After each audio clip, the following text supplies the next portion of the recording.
Good morning student. आज अपन online YouTube classes के अंदर महात्मा गांधी कॉलेज की तरफ से जो अपना बैंडेज का जो पोर्शन चल रहा था बहुत इम्पोर्टेंट था, जिसमें अपन ने पर्पज ऑफ द बैंडेज पढ़ा कि बैंडेज अपन क्यों करते हैं, ड्रेसिंग का क्या यूज है। उसके बाद में अपन ने टाइप्स ऑफ बैंडेज पढ़ा, यानी बैंडेज कितने प्रकार की होती हैं, बैंडेज के टाइप्स है वो अपन अलग अलग पर्पज़ को पूरा करने के लिए यूज लेते हैं। एक तो अपन जो मोस्टली जो घाव को अपन कवर करने के लिए, वाउंड को कवर करने के लिए ड्रेसिंग के रूप में अपन इसको काम में लेते हैं। अकेली ड्रेसिंग के रूप में एक बैंडेज काम में नहीं आती है, और भी कई प्रकार की बैंडेज होते हैं, जैसे मनी फोल्डेड बैंडेज है जो अपनी बॉडी पार्ट्स को सपोर्ट देने के लिए, बॉडी टिश्यू को सपोर्ट देने के लिए काम में ली जाती है, उसको वार्म बनाए रखती है जिससे अपना ब्लड सर्कुलेशन अच्छा हो, अपना वोंड हीलिंग जल्दी हो जाए और अपने बॉडी टिश्यू को सपोर्ट मिले। तीसरा कि जो अपनी पीओपी बैंडेज है, प्लास्टर ऑफ पेरिस बैंडेज है, जो अपनी बॉडी पार्ट को स्थिर रखने के लिए, अपने जो भी फ्रैक्चर होता है तो उस जो फ्रैक्चर पार्ट है उसको एकदम इमोबिलाइज रखने के लिए, स्थिर रखने के लिए अपन पीओपी प्लास्टर ऑफ बैंडेज करते हैं, तो वो जल्दी अपनी हड्डी है वो जुड़ जाती है, फ्रैक्चर पार्ट होता है वो रिकवर हो जाता है। तो इस प्रकार से अलग अलग टाइप की जो बैंडेज हैं, इलास्टिक नेट बैंडेज है, क्रेप पट्टी जो गर्म पट्टी जिसको बोलते हैं, वो अपनी बॉडी को सपोर्ट भी देती है, अपनी बॉडी को एक्टिव पैसिव एक्सरसाइज भी करवाती है, प्लस अपने गर्म पट्टी के नाम से इसलिए जानते हैं कि ये बॉडी पार्ट को गर्म रखती है, जिससे उसका ब्लड सर्कुलेशन अच्छा होने के कारण न्यू टिश्यू फॉर्मेशन है वो जल्दी हो जाते हैं। तो ये जो अलग अलग टाइप्स की जो अपन बैंडेज काम में लेते हैं, वो बैंडेज अपने कहीं न कहीं किसी न किसी प्रकार से अपने जो हेल्थ को रिकवर करने में काम में ली जाती है। आज अपन पढ़ेंगे कि रूल फॉर अप्लाइंग बैंडेज, यानी बैंडेज अप्लाई करते समय आपको कौन कौन से नियमों का ध्यान रखना है, सही ड्रेसिंग करने के लिए आपको कुछ सावधानियां रखनी होती हैं, वो रूल आपको पता होना चाहिए, तभी आप सही ड्रेसिंग कर पाओगे, वरना अपन सही ड्रेसिंग नहीं कर पाएंगे। ड्रेसिंग अच्छी हो, बढ़िया ड्रेसिंग हो, स्टेराइल ड्रेसिंग हो और एकदम इफेक्टिव प्रभावशाली ड्रेसिंग हो, दिखने में भी अच्छी लगे, अगले को लगे कि वास्तव में ड्रेसिंग की हुई है, अगले को ड्रेसिंग करें तो उसमें इन्फेक्शन नहीं होना चाहिए, प्लस ड्रेसिंग इस प्रकार की हो कि पेशेंट को किसी प्रकार की प्रॉब्लम नहीं हो, डिस्कम्फर्ट नहीं हो। अगर आप जैसे मान लीजिए कोई ड्रेसिंग कर रहे हो, किसी पेशेंट के आपने टाइट बैंडेज बांध दी, टाइट बैंडेज बांधने से पेशेंट है, कई बार जैसे प्लास्टर होता है ना, प्लास्टर में क्या होता है, डिस्कम्फर्ट ज़्यादा होता है क्योंकि प्लास्टर लंबे टाइम का होता है, बड़ी सावधानी के साथ प्लास्टर करना पड़ता है अपने को। अगर आपने पीओपी बैंडेज को सही तरीके से अप्लाई नहीं किया तो पेशेंट को बेनिफिट नहीं मिलेगा उसका क्योंकि अगर आप उसको टाइट बांध देते हो तो उससे पेशेंट के डिस्कम्फर्ट होता है, वो सूखने के बाद में एकदम हार्ड होने के बाद में वो बॉडी पार्ट को डिस्कम्फर्ट करती है, उसमें पेशेंट को बेचैनी होती है, दर्द होता है और वो लंबे टाइम तक पेशेंट उसको नहीं रख सकता। दूसरे दिन पेशेंट आपके पास आ जाएगा कि सर क्या आपने प्लास्टर किया है, महंगा भी होता है, 400-500 रुपये एक पार्ट के अपन लेते हैं, तो उसमें वो बोलेगा कि सर ये तो मुझे रात को नींद नहीं आई, बहुत टाइट महसूस हो रहा है, मेरा पैर सूना हो गया, हाथ सूना हो गया, तो उसमें उसको दिक्कत होती है, अपने को हटाना पड़ता है, सामान वेस्टेज जाता है, पेशेंट का टाइम वेस्ट होता है और पेशेंट की जो फ्रैक्चर पार्ट है वो भी थोड़ा सा कॉम्प्लिकेटेड बन जाता है। तो ऐसी दिक्कतें नहीं हो, फिर आप अगर उसको लूज बांध देते हो, लूज बांधोगे तो पहले बात तो वो इमोबिलाइज नहीं होगा, वो मूवमेंट करता रहेगा, उससे उसकी हड्डी जुड़ेगी नहीं। दूसरी बात ये होगी कि वो इधर उधर हिलने लग जाएगा, आगे पीछे हो जाएगा, तो उससे पेशेंट को उसमें दिक्कत कि सर इसको संभालूं या मैं चलूं या क्या करूं। ये जो आपने तो कहा था कि ये प्लास्टर है वो आपकी हड्डी को हिलने नहीं देगा, और ये तो अंदर से एकदम खोखला पड़ा है, एकदम से बिल्कुल मेरा बॉडी पार्ट है उसको कोई सपोर्ट ही नहीं है, और जब वो हिलेगा तो उसको दर्द होगा, तो उससे वो कॉम्प्लिकेशन हो जाएगा और अपना ड्रेसिंग सही नहीं होगी। तो कहने का मतलब स्टेलाइजेशन को मेंटेन करना है अपने को,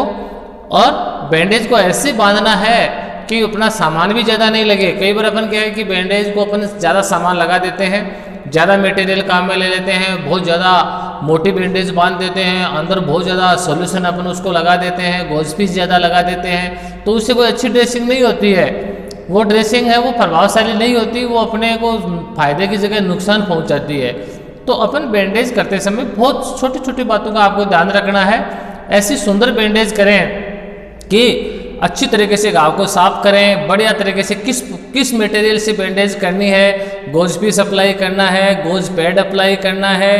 या कैसी बैंडेज करनी है, वेट बैंडेज करनी है या कोई ड्राई बैंडेज करनी है। वेट बैंडेज है वो उसमें कोई ट्यूब अप्लाई करते हैं, कोई एंटीबायोटिक ट्यूब, एंटीसेप्टिक सॉल्यूशन की ट्यूब वो अपन लगा के अप्लाई करनी है, या कोई और दूसरा सॉल्यूशन आता है वो अपन को अप्लाई करना है, या कोई बेटाडीन या एंटीसेप्टिक सॉल्यूशन से करनी है। ये सारी बातें अपन डॉक्टर के इंस्ट्रक्शन को देख के और अपनी कलाकारी होती है, अपने हाथ की सफाई होती है, उससे अपन बैंडेज करते हैं।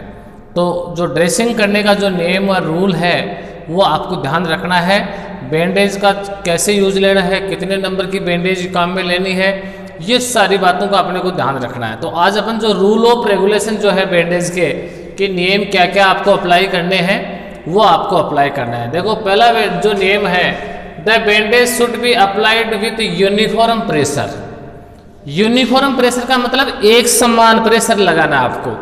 न ज़्यादा तान के बांधनी है न ज़्यादा लूज बांधनी है। और हर राउंड में अपने हाथ की ऐसी प्रैक्टिस होनी चाहिए कि अपन उस बैंडेज को पकड़ के और इस प्रकार से समान रूप से, यूनिफॉर्म का मतलब था एक समान प्रेशर, हर राउंड में बराबर खिंचाव होना चाहिए। तो उससे क्या होता है कि बैंडेज है वो लूज नहीं होगी, ज़्यादा टाइट भी नहीं बनेगी। कई बार अपन क्या करते हैं कि नीचे वाले तो लूज बांध देते हैं कि सोचे भाई नीचे है वो क्या है कि उसको वो ज़्यादा खिंचाव नहीं लगे और ज़्यादा वो क्या टाइट नहीं बंधे, और जैसे ही वो अपने को लूज महसूस होती है अपन फिर तानने लग जाते हैं, उसको खींच के बांध देते हैं। नीचे वाली बैंडेज तो लूज रह जाती है, ऊपर वाली बैंडेज अपन ज़्यादा तान के बांध देते हैं, वो बैंडेज दिखने में भी तो अच्छी नहीं रहती, और वो नीचे वाली लूज बैंडेज है ना वो निकल के और वो ऊपर वाले को भी लूज कर देगी। तो यूनिफॉर्म प्रेशर यानी समान रूप से न तो ज़्यादा टाइट बांधनी है आपको। अगर अपन उसको ज़्यादा टाइट बांध देते हैं तो उससे अपना ब्लड सर्कुलेशन रुक जाता है, पेशेंट को दर्द होने लग जाता है, पेशेंट के हाथ के सेंसेशन या जो जहाँ भी बैंडेज अप्लाई करते हैं वो ब्लड सर्कुलेशन रुकने से, उसके नर्वस सिस्टम दबने से उसको सेंसेशन डिसअपियर हो जाते हैं, तो उससे उसके बॉडी पार्ट को नुकसान हो सकता है। उसके बॉडी पार्ट में ब्लड सर्कुलेशन रुकने से उसके बॉडी पार्ट के फंक्शन को प्रभावित हो सकता है और उससे पेशेंट को बहुत ज़्यादा डिस्कम्फर्ट होता है, बेचैनी होती है। तो न तो ज़्यादा आपको बैंडेज को टाइट बांधनी है, और अगर अपन लूज बांध देते हैं तो बैंडेज है वो घंटे 2 घंटे में नीचे गिर जाएगी, या जहाँ बांधा था वहाँ से नीचे आ जाएगी, घाव खुला हो जाएगा। वो बोलेगा सर क्या बैंडेज बांधी, आपने 50 रुपये 100 रुपये ले लिए बैंडेज के, और ये बैंडेज तो अब घर जाते ही हट गई। ये इसका मतलब ये थोड़े ये बैंडेज किस लिए किया आपने। तो न तो ज़्यादा टाइट बांधनी है, टाइट बांधने से क्या होता है ब्लड सर्कुलेशन रुक जाता है, हाथ को दर्द होने लग जाता है, हाथ पैरों को, या जहाँ बैंडेज बांधते हो वहाँ पेन होने लग जाता है, इरिटेशन होता है पेशेंट को, और उसका ज़्यादा ही टाइट बांधने से ब्लड सर्कुलेशन बंद होने से बॉडी पार्ट के फंक्शन भी प्रभावित होते हैं, या उसके जो नर्वस सिस्टम है वो उसको भी वो इफेक्ट करता है, उसके फंक्शन को भी प्रभावित करता है, यानी उसमें पैरालिसिस तक हो सकता है। तो ऐसा नहीं, और लूज बांधने से वो एक जगह स्थिर नहीं रहेगी, तो उससे क्या होता है कि उसका फ़ायदा नहीं होगा, वो डिस्प्लेस हो जाएगी वहाँ से, और वो अपना है वो जो पर्पज़ है वो पूरा नहीं होगा। तो आपको बैंडेज को न तो ज़्यादा टाइट बांधना है न ज़्यादा लूज बांधना है, समान प्रेशर लगाना है, ऐसे इक्वल प्रेशर से उसको अपने को अप्लाई करना है। तो बैंडेज का पहला रूल आपको क्या याद रखना है कि the bandage should be applied the uniform pressure, न तो ज़्यादा टाइट बांधनी न ज़्यादा लूज बांधनी है, एक समान प्रेशर उसके ऊपर अप्लाई आपको करना है। सेकंड जो रूल है वो क्या है, it should be tight from below to upward. देखो बहुत बढ़िया रूल है। दूसरा रूल है कि it should be tight below to upward, यानी जैसे मान लीजिए आपको अंगुली की ड्रेसिंग करनी है या हाथ की ड्रेसिंग करनी है, आपको उसको नीचे से बांधना चालू करना है, ऊपर की साइड में ले जाना है इसको, ऐसे नीचे से। जैसे मान लीजिए आपको हाथ के या कोई पैर के या कहीं भी बैंडेज ड्रेसिंग करनी है, ये जैसे मान लीजिए अपना पैर है तो उसको अगर ड्रेसिंग अपने को करनी है, यहाँ आपके घाव है उसको कवर करना है, आपको ड्रेसिंग करनी है, तो आपको उसको नीचे से बांधना चालू करना है, ऐसे नीचे से ऊपर की साइड में अपने को इसको कवर करना है, ऐसे नीचे से बांधना चालू करना है, न कि ऊपर से नीचे की तरफ। ऐसा क्यों? ऐसा इसलिए कि अपन उसको जब नीचे से बांधेंगे तो उसका जो आगे वाला दबा हुआ भाग होगा वो ऊपर की साइड में रहेगा, नीचे की साइड ऊपर से बांधना चालू करेंगे तो उसका जो खुला पार्ट है वो नीचे की साइड में रह जाएगा। इसलिए जैसे अपना पैर और हिलेगा तो उसके राउंड है वो नीचे की साइड में निकल जाएंगे और बैंडेज लूज हो जाएगी। अगर अपन उसको मुंह को ऊपर के रखेंगे तो नीचे वाला पार्ट तो दब जाएगा, एक राउंड के नीचे दूसरा राउंड है वो उसको दबा लेगा, और ऊपर की साइड में रहने के कारण वो नीचे ही जाएगा, खिसकेगा, न कि वो उससे बाहर निकलेगा। तो इसलिए वो लूज होने के चांस नहीं रहेंगे। इसलिए जब भी अपन कोई हाथ पैर के जब बैंडेज बांधते हैं, ड्रेसिंग करते हैं, तो उसको नीचे की साइड से बांधते हुए ऊपर की साइड में उसको ले जाना है।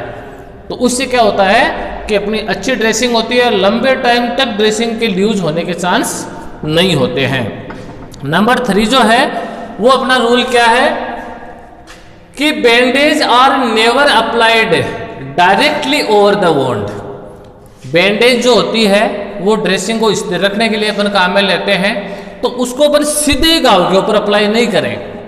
बैंडेज को अप्लाई करते हैं घाव को कवर करने के लिए, उसके ऊपर जो गोज पीस या जो अपन पैड लगाते हैं, गोज पैड, वो पहले लगाने हैं आपको। सीधे घाव के ऊपर डायरेक्टली उसको घाव के ऊपर बैंडेज नहीं बांधना है। कई बार क्या करते हैं अपन दवाई लगा के सीधी पट्टी बांध देते हैं,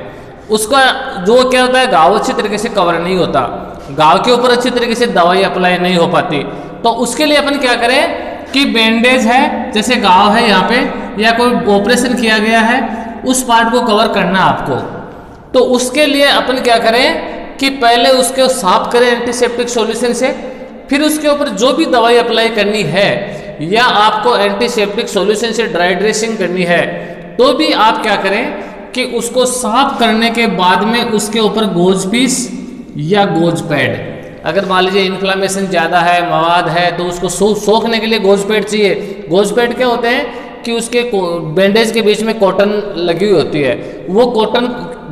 अपने को उसको मवाद को ऑब्जर्व कर लेती है। या कोई इन्फ्लामेशन हो रहा है, कोई सीरम इन्फ्लामेशन हो रहा है या कोई लिक्विड मटेरियल इन्फ्लामेशन हो रहा है, तो उसको वो ऑब्जर्व कर लेते हैं जिससे अपने कपड़े खराब नहीं होते हैं। तो वो तो उसके घाव के अकॉर्डिंग डॉक्टर्स ऑर्डर आप उसको देख के और वो चीज़ अप्लाई करनी है कि गोज पीस अप्लाई करना है या गोज पैड अप्लाई करना है। वो पहले उसको साफ करके वो लगाए, या तो गोज पीस है तो गोज पीस या गोज पैड लगाए। उसके बाद में उसके ऊपर आपको बैंडेज अप्लाई करनी है। फिर उस भाग को कवर करने के बाद में उसको स्थिर रखने के लिए उसके ऊपर नीचे से लेकर ऊपर तक आपको बैंडेज अप्लाई करनी है।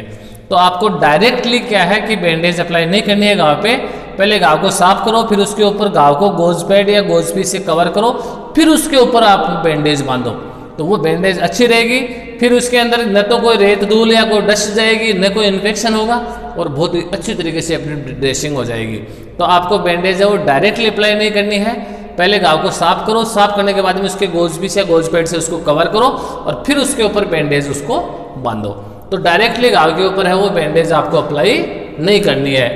उसके बाद में है take care for bandaging children their tissue is soft.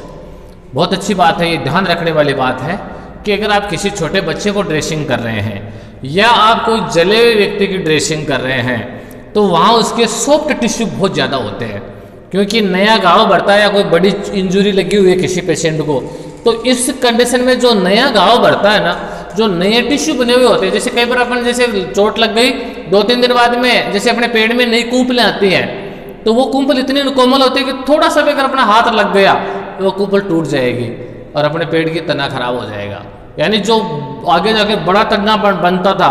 वो आज एक आपने उगते ही उसको तोड़ दिया, वो पूरा तना खराब हो गया उसका, यानी पेट की साइज खराब हो गई। सेम वैसे के वैसे अपने घाव को भी अपने को ध्यान रखना है। अपना घाव देरी से तभी बढ़ता है जब ड्रेसिंग करते समय अपन लापरवाही करते हैं, रगड़ के ऐसे ड्रेसिंग करते हैं कि जो नए टिश्यू बनते हैं उसको भी अपन रप्चर कर देते हैं, उसको भी अपन क्या है कि इन्फेक्टेड कर देते हैं या उसको डैमेज कर देते हैं अपन, फिर उसमें से ब्लीडिंग चालू हो जाती है। कच्चे टिश्यू में इन्फेक्शन बहुत जल्दी होता है, दोबारा से इन्फेक्शन हो गया, पेशेंट को दर्द होने लग गया, ब्लड आ गया, दोबारा से घाव खराब हो गया। ये ड्रेसिंग करने की कला होती है कि घाव अगर ड्राई है तो भी उसको गीला करके आराम से धीरे धीरे उसमें से गंदगी को उठाएं, न कि अपन एक साथ रगड़ के ऐसे ऊपर जो गंदगी जमा है उसको उठा दें। गंदगी जमा हटाने के चक्कर में नीचे वाले टिश्यू वो खराब हो जाते हैं। नीचे वाले जो न्यू सॉफ्ट टिश्यू जो नए घाव को भर रहे हैं, बिल्कुल हेल्थी टिश्यू है, वो डैमेज हो जाते हैं। तो ऐसी सिचुएशन में आपको ध्यान रखना है कि अपन उसको एकदम जैसे घाव है बच्चों का स्पेशल तौर से, या कोई जो सॉफ्ट अल्सर होता है, बड़ा घाव होता है, उसमें कच्चा घाव होता है जिसको अपन बोलते हैं। कच्चे घाव का मतलब ये है भाई नए टिश्यू बन रहे हैं, नई जो है वो कलियाँ आ रही हैं, वो उसको अगर आपने तोड़ दिया, यानी नए टिश्यू को आपने अगर रप्चर कर दिया या उसको आपने रगड़ के और हटा दिया, तो आपका घाव देरी से भरेगा, क्योंकि जो घाव भर रहा था आपने उसको बढ़ने ही नहीं दिया। ड्रेसिंग के चक्कर में, बढ़िया ड्रेसिंग के चक्कर में आपने उसको रगड़ रगड़ के साफ किया, खून आ गया, ब्लडिंग आ गई, फ्रेश ब्लड आ गया, उसमें वहाँ उसको कैसे मिलेगा बताओ न्यूट्रिशन, और वो कैसे मिलेगा, न्यू हेल्थ टिश्यू कैसे बनेंगे। तो जब बच्चों की ड्रेसिंग करते हैं, स्पेशल तौर से ध्यान तो ये रखना है कि बच्चों की जब ड्रेसिंग करते हैं तो उस समय बड़ी सावधानी के साथ में हल्के हल्के हाथ से आपको ड्रेसिंग करनी है। हालांकि गंदगी को तो उठाना है, लेकिन बहुत ही सॉफ्ट तरीके से आपको गंदगी को उठाना है। या किसी बड़े घाव की, और जो कच्चा घाव होता है जिसमें न्यू टिश्यू फॉर्मेशन हो रहा होता है, उसकी भी आप जब ड्रेसिंग करें तो बड़े हल्के से हाथ से ड्रेसिंग करें, उसको कभी भी डैमेज ना होने दें। तो इस प्रकार से जो बच्चों की या जो अपन न्यू टिश्यू, जो नया वोंड होता है, जो न्यू वोंड हीलिंग हो रही है, क्योंकि वोंड कई दिनों के बाद में क्या उसके ऊपर है स्किन आने लग जाती है, नई हार्ड परत आ जाती है, तो उस कारण से वो क्या है फिर वो डैमेज नहीं होता। लेकिन जो न्यू घाव होता है या गहरा घाव होता है, उसके नीचे वाले टिश्यू इतने सॉफ्ट होते हैं कि उसको अपने को बड़ी सावधानी के साथ में उस वोंड को क्लियर करना है, वरना अपने हेल्थ टिश्यू डैमेज हो जाएंगे और उससे अपना घाव है वो देरी से भरेगा। तो इस चीज़ का आपको जरूर ध्यान रखना है। उसके बाद में नंबर 5 है कि अवॉइड प्रेशर और पेनफुल एरिया। अवॉइड प्रेशर और पेनफुल एरिया। अगर मान लीजिए पेशेंट के ताज़ा ही चोट लगी हुई है, देखो धीरे धीरे घाव बढ़ने लग जाता है, तब तो उसमें दर्द भी कम होने लग जाता है, उसके नए टिश्यू भी बढ़ने लग जाते हैं, उसके ऊपर नई स्किन भी आ जाती है और वो एकदम सब चीज़ें सेट हो जाती हैं। लेकिन कई बार क्या है कि घाव गहरा है, एकदम गहरा तक टिश्यू डैमेज हो गए और उसमें वो इतना पेनफुल होता है कि उसके हवा का भी दर्द होने लग जाता है। यानी तेज हवा भी अगर उसको लगती है तो भी उसमें से दर्द होने लगता है, क्योंकि ज़्यादा टिश्यू डैमेज होने से उसमें नर्व टिश्यू में सेंसेशन बढ़ जाएगा और उससे उसको दर्द ज़्यादा होगा, और ज़्यादा टिश्यू डैमेज होंगे तो पेन का एहसास ज़्यादा होगा। तो ऐसे घाव को अगर आपको ड्रेसिंग करनी है तो आपके ऊपर पहले ज़्यादा ऐसे प्रेशर से बैंडेज नहीं बांधनी है। उसके पेशेंट को ये बोलते हैं कि भैया ध्यान रखना, मैंने लूज पट्टी बांधी है, आपको ज़्यादा हाथ को हिलाना नहीं है, स्थिर रखना है और आपको बिल्कुल काम नहीं करना है। क्योंकि वहाँ अगर आप टाइट बैंडेज बांध देते हो तो पेशेंट पहली बात उस बैंडेज को रखेगा ही नहीं, क्योंकि उसको दर्द इतना ज़्यादा होने लग जाएगा, क्योंकि उसके ज़्यादा चोट लगी हुई है, ज़्यादा गहरा घाव है, सेंसेशन ज़्यादा है, इसलिए उसमें पेन का एहसास ज़्यादा होगा और पेशेंट उसको सहन नहीं कर पाएगा, अपने पट्टी को खोल के भगा देगा। लेकिन अगर आप उसको एकदम ऐसी तरीके से बांधते हो जैसे कोई जला हुआ पेशेंट होता है या कोई गहरी इंजरी का एक्सीडेंट पेशेंट होते हैं, तो उसके बड़े घाव में क्या है कि आपको बस एकदम पहली ड्रेसिंग वो हल्के से उसको कवर करना है, बस ऊपर गोज पीस हल्का सा गोल पीस लगाओ, वो भी सॉफ्ट गोज पीस लगाओ एकदम, और फिर उसके ऊपर एकदम हल्की सी दवाई लगा कर फिर उसके ऊपर ऐसी ड्रेसिंग बांधो कि वो थोड़ी ज़्यादा लूज भी नहीं हो लेकिन इतनी टाइट भी नहीं हो कि वो उसको डिस्कम्फर्ट करे। तो इस प्रकार से जो पेनफुल घाव होते हैं, यानी जो ताज़ा घाव होते हैं, उसके ऊपर जब आप ड्रेसिंग करते हो तो आपको ड्रेसिंग को एकदम से हल्के से लेना है, हल्के से तो उस घाव को साफ करना है और हल्के में उस ड्रेसिंग को एकदम से ऐसी बांधनी है कि पेशेंट को दर्द ड्रेसिंग भी रह जाए और उसको ज़्यादा पीड़ा भी नहीं हो। तो इस प्रकार से उसको ज़्यादा प्रेशराइज पेनफुल एरिया में जो ड्रेसिंग है, 2-3 ड्रेसिंग अपन यूज़ करते हैं। पता है ड्रेसिंग हिल सकती है, हट सकती है, लेकिन पेशेंट को भी बोलते हैं कि भैया आपको ये सावधानी रखनी है, बिल्कुल इसको मूवमेंट नहीं करवाना है, घाव को कवर भी रखना है, लेकिन आप उसको मैं लूज बांध रहा हूँ बोल देते हैं अपन उसको कि भैया आपके कच्चा घाव है इसलिए मैं लूज बांध रहा हूँ, क्योंकि ज़्यादा टाइट आपको वो है सहन नहीं होगा, आपको दर्द होगा, आपको ड्रेसिंग वापस खोलनी पड़ेगी, तो उससे आपका घाव खराब हो सकता है। बार बार ड्रेसिंग खोलने से उसके घाव को दिक्कत हो सकती है, गंदी बाहर से गंदगी है वो उसके अंदर जा सकती है। तो इस प्रकार से अपन है वो अच्छे से एकदम से घाव को कवर करें, पेनफुल एरिया वाले घाव को अपन थोड़ी सी लूज ड्रेसिंग ही बांधें। उसके बाद में है apply each layer of the bandage it cover with the 2/3 of the preceding. ये बहुत बड़ी अच्छी बात है कि जब अपन ड्रेसिंग बांधते हैं तो कई बार अपन क्या करते हैं कि ड्रेसिंग बांधने वाला क्या करता है कि जब वो राउंड लगाता है तो वो क्या करता है, एक राउंड यहाँ लगा दिया, बीच में जगह छोड़ दी, एक राउंड और लगा दिया, एक राउंड और लगा दिया। ऐसे जब वो राउंड लगाता है बीच बीच में ऐसे ऐसे बड़े राउंड लगाता है, बीच बीच में जगह छोड़ देता है, न तो वो घाव सही कवर होता है, न वो ड्रेसिंग सही टाइट बनती है, न ड्रेसिंग स्थिर रहती है, न वो दिखने में अच्छी लगती है। ऊपर से चालू किया नीचे तक ले गया, नीचे से वापस चालू किया ऊपर तक ले गया, ऐसा नहीं है। हाँ ठीक है, आप ऊपर से नीचे तक अगर पूरी सही नहीं बनती है तो आप दोबारा से उसको राउंड ले, लेकिन अगर अपन उसको बढ़िया तरीके से बांधेंगे तो उसमें क्या दिया है कि 2/3, 2/3, 2/3 का मतलब होता है 2/3 भाग कवर करना है। यानी पहला राउंड है उसके ऊपर से 2/3 भाग उसका कवर करना है, यानी आधे से थोड़ा ज्यादा भाग है वो उसका दूसरे राउंड के नीचे वाले राउंड के ऊपर की लेना है। 2/3 भाग उसका कवर करते जाएंगे तो उससे क्या होता है कि वो एक दूसरे के बीच में ऐसे टाइट होती जाएगी और बीच में जगह भी नहीं रहेगी, बीच में इन्फेक्शन होने के चांस भी नहीं होंगे। तो 2/3 भाग है उसका, यानी आधे से ज़्यादा है वो नीचे वाले जो राउंड है उसको कवर करते हुए, यानी एक के ऊपर एक, एक के ऊपर एक, 2/3, 2/3, 2/3 ऐसे आधे से ज़्यादा नीचे वाले को कवर करते हुए आपको ड्रेसिंग बांधनी है। नीचे से बांधना चालू करना है, ऊपर की साइड में ले जाना है और 2/3 भाग को कवर करते हुए, यानी नीचे वाले राउंड को 2/3 भाग है वो उसको कवर करते हुए ले जानी है। तो ऐसी सुंदर ड्रेसिंग बनेगी, ऐसी फिक्स ड्रेसिंग रहेगी कि वो बिल्कुल बैंडेज है वो बिल्कुल आपकी हटेगी नहीं, देखने में इतनी सुंदर लगेगी कि ऐसे सीधा एकदम बहुत अच्छी ड्रेसिंग बांधी है भाई। तो इस प्रकार से 2/3 भाग है वो ड्रेसिंग का कवर आपको करना है। उसके बाद में है never unfold the roller bandage, यानी कि जब अपन रोलर बैंडेज अप्लाई करते हैं तो कई बार क्या करते हैं, कई लोगों को पता ही नहीं होता, बैंडेज को एक साथ ही खोल लेते हैं, एक साथ ही उसको खोल लेते हैं, फिर उसको हाथ में इकट्ठा करके बांधते हैं, न तो उसे पकड़ने में सही आती है, वो सारी गंदी हो जाती है और एक साथ खोलने के बाद में उसको अपन यूनिफॉर्म प्रेशर नहीं लगा सकते। इसलिए बैंडेज का रोल है, उसको रोल को रहने दें, जैसे जैसे बैंडेज बांधते हो वैसे वैसे रोल को खोलें, आगे से आगे खोलते जाएं, राउंड लगाते जाएं, आगे से आगे खोलते जाएं, राउंड लगाते जाएं। तो उससे क्या होता है कि बहुत बढ़िया तरीके से बैंडेज बनती है, जितनी जरूरत हो उतनी खुलती है, जैसे अपनी ड्रेसिंग पूरी हो गई वहीं कट कर दो उसको। तो इस प्रकार से एक राउंड जैसे राउंड टू राउंड है वो बैंडेज को अपन अप्लाई करें और एक साथ कभी नहीं खोलें, पूरे रोल को उसी प्रकार से आपको ड्रेसिंग करनी है। उसके बाद में है never allow the bandage touch for the floor या टेबल या पेशेंट बॉडीज। जब भी अपन ड्रेसिंग को करते हैं